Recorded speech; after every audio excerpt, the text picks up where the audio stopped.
हवेली का रहस्य। मध्य प्रदेश के एक छोटे से गांव में एक बहुत पुरानी हवेली थी। लोग उसे राजा रघु प्रताप सिंह की हवेली कहते थे। वह हवेली लगभग 100 साल पुरानी थी, जो कि अब खंडहर बन चुकी थी। हवेली की दीवारें टूटी हुई थी, उसके ऊपर काई जम चुकी थी, जिसके कारण उन दीवारों के ऊपर घास और कटीले झाड़ी उग गए थे। खिड़कियों के शीशे टूटे हुए थे। हवा चलने पर दरवाजे और खिड़कियां ऐसे चरमराते थे कि मानो उसे कोई खोल रहा हो। उस गांव के लोग कहते थे, जो भी व्यक्ति रात को उस हवेली की तरफ गया, आज तक वापस नहीं लौट सका। उस गांव के लोगों को पता था, इस हवेली के अंदर जरूर कोई राज छिपा हुआ है, जिसे आज तक कोई समझ नहीं सका। एक दो लोग हिम्मत करके अंदर जा चुके थे, लेकिन वह दोबारा वापस नहीं आ सके। रोहन, जो कि दिल्ली में रहता था, वह लोक कथाओं और भूत प्रेत की कहानियों पर रिसर्च कर रहा था। वह अनेकों ऐसे स्थान पर जा चुका था जहां पर लोग जाने से डरते थे। रोहन बहुत निर्भीक और बहादुर था। एक दिन वह किसी बस स्टैंड पर एक व्यक्ति से मिला, जिससे वह काफी देर तक बातें करता रहा। बातों बातों में उसे मध्य प्रदेश के राजा रघु प्रताप सिंह की हवेली के बारे में पता चला।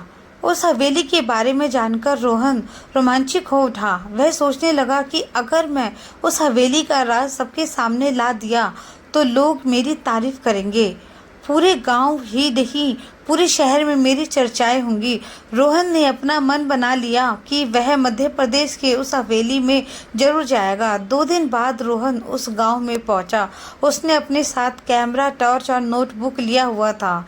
वह शाम होने का इंतजार करने लगा। शाम ढलते ही वह उस हवेली की तरफ चल पड़ा। रास्ते में उसे एक चाय की दुकान दिखाई थी।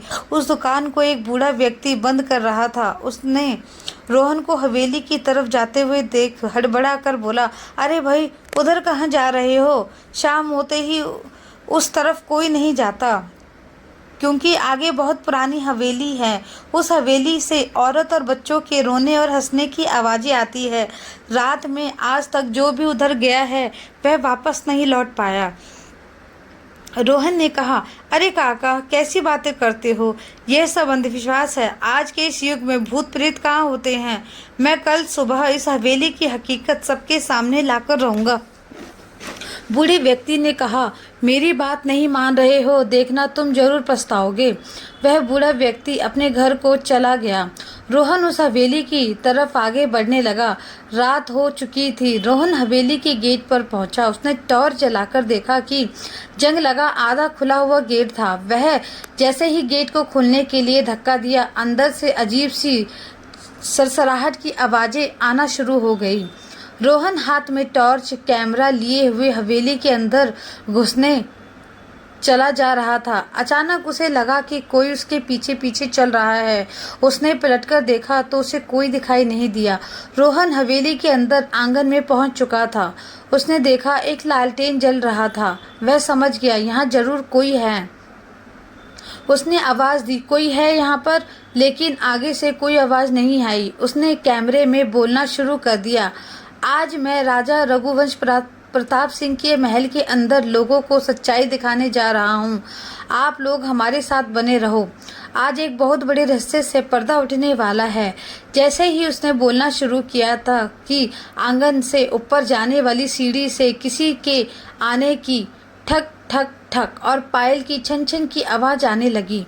वह चौंक गया।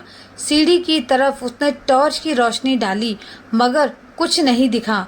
उसे सीढ़ी के ऊपर किसी औरत की खड़ी होने की परछाई दिखाई दी। उसने फिर से आवाज़ दिया, कौन है वहाँ पर? सामने आओ। रोहन हवेली के आंगन में एक कमरे में घुसा। उसे एक टेबल पर रखी एक डायरी दिखाई दी। उसने डायरी खोलकर देखा, जिस पर लिखा था, मेरे पति राजा रघुवंश प्रताप सिंह मुझे इस हवेली में कैद कर दिया था। उन्होंने दूसरी शादी कर ली है और मुझे मरने के लिए छोड़ दिए। मैं यहाँ चीखती रही, लेकिन किसी ने दरवाज़ा नहीं खोला। मेरी आत्मा इसी कोठी में भटक रही है। डायरी का आखिरी पन्ना खून से सना हुआ था, जिसमें लिखा था, राजकुमारी सावित्री। रोहन को हवेली की हकीकत पता चल गई थी। वह उस कमरे में बाहर निकलने के लिए कदम बढ़ाया ही था कि उसे अजीब अजीब तरह की आवाज़ें सुनाई देने लगी।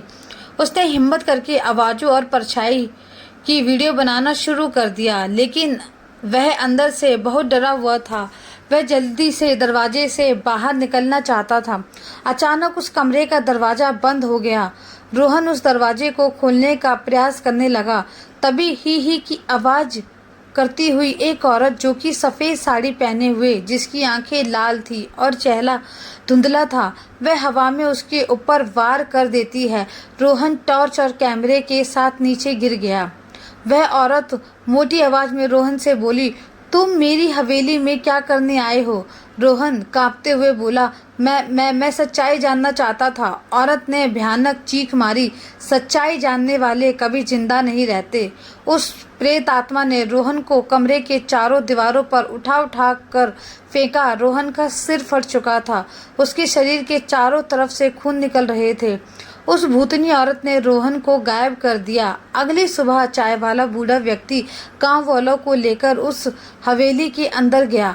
गांव वालों ने कमरे के अंदर रोहन का टॉर्च, कैमरा और खून की बूंदें देखी, जबकि रोहन कहीं दिखाई नहीं दिया। गांव वालों ने कैमरा खोलकर देखा तो अजीब अजीब आवाज़ों वाला वीडियो और औरत की साया वाली फोटो थी।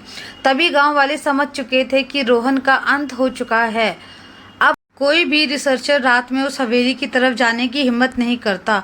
अगर कोई नया पत्रकार या रिसर्चर उस कोठी का जिक्र करता है तो गांव वाले सिर्फ इतना कहते हैं, सावित्री अब अकेली नहीं है, वह कई लोगों को मारकर अपनी तरह बना चुकी है। इसलिए अब इस हवेली में आदमी और औरत की भी आवाज़ें आने लगी है। अब कोई भी व्यक्ति उस हवेली में जाने की हिम्मत नहीं जुटाता। अगर आपको मेरी कहानी कैसी लगी मुझे ज़रूर बताना, और लाइक, शेयर, कमेंट और सब्सक्राइब करके ज़रूर जाना। धन्यवाद।